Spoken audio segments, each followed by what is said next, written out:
Hey everybody, it's Bill Davis from Bill's Comfort Food. On today's episode, we're going to do blending of herbs. Now, herbs have been with us for thousands of years. We've learned how to dry them, and they've been used for, medicinal purposes, coloring of food, enhancing of food, all these properties. And blending them allows for personal expression and also enhancement of flavor and betterment of health. So let's go check out the kitchen. I'll show you how I do one of mine. Let's go.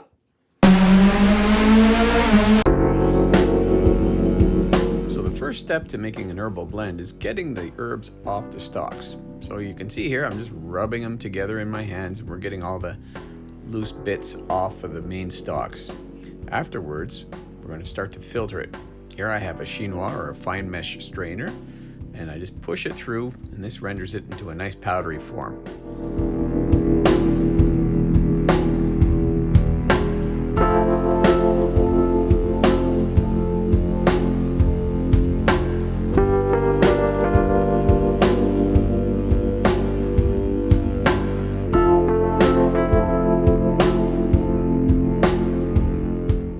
So once we've rendered all the loose parts off the main stems, we're going to put it inside of a container.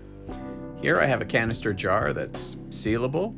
You can keep it in there for about a year and it'll still retain a lot of its flavor and freshness. So just make sure you keep it in a cool, dry place, away from direct sunlight, and you're good to go.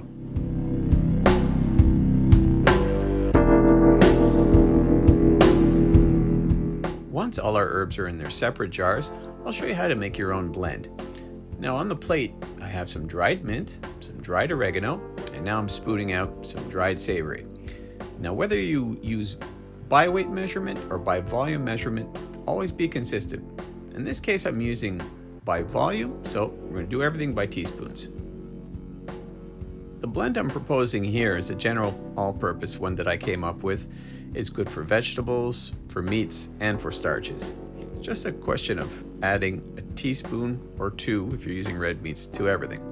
The ingredients are as follows: cumin, bay leaves, salt and pepper, savory, oregano, mint, garlic, celery seeds, and dill seeds.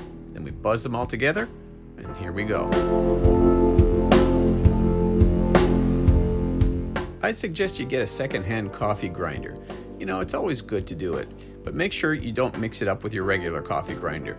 If you do, you might wind up with curry in your cappuccino, and that's not recommended. And there you have my all-purpose blend. Now you can use this as part of a dry rub if you like.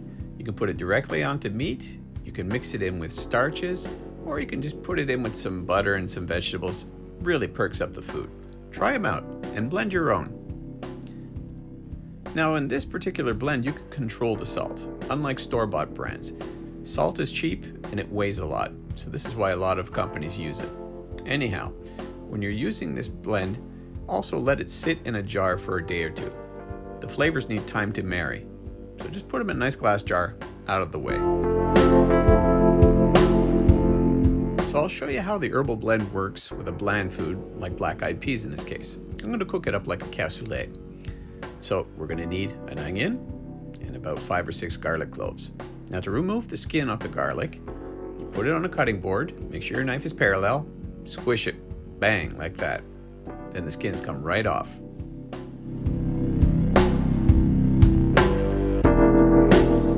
We're only going to need a half of an onion, and I'm going to quarter that. So it's basically you peel it, cut it in half, and you cut that in half again, just like this. Then we put the onions, the smashed up garlic, all inside of a pressure cooker, and a teaspoon of our herbal mixture that we've let sit for a day or two. This will enhance the flavor, and the pressure will infuse it into the beans.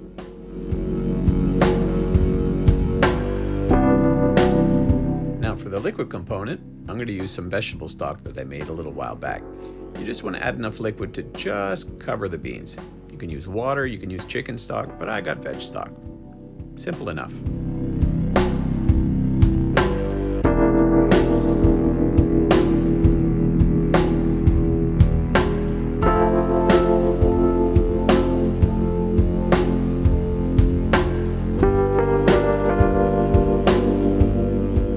Traditionally, this dish is made with white beans and lots of meat in it, But I decided to use black-eyed peas and go meatless, just to see how the herbal flavors would work.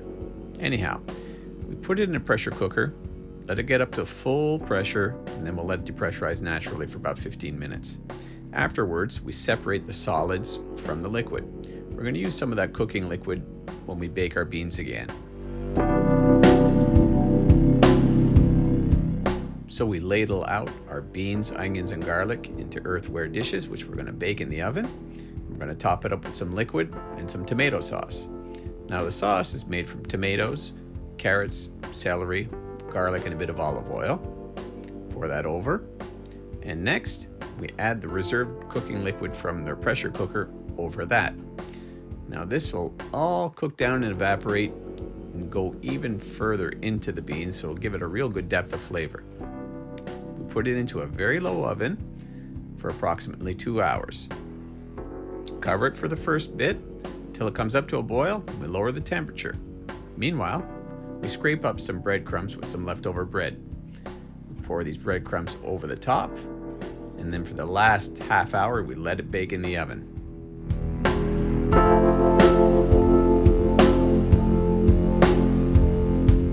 Then it's all done. Lots of herbal flavor, lots of good rich garlic, onions, good old-fashioned food. Share, like, and subscribe. Hope to see you soon.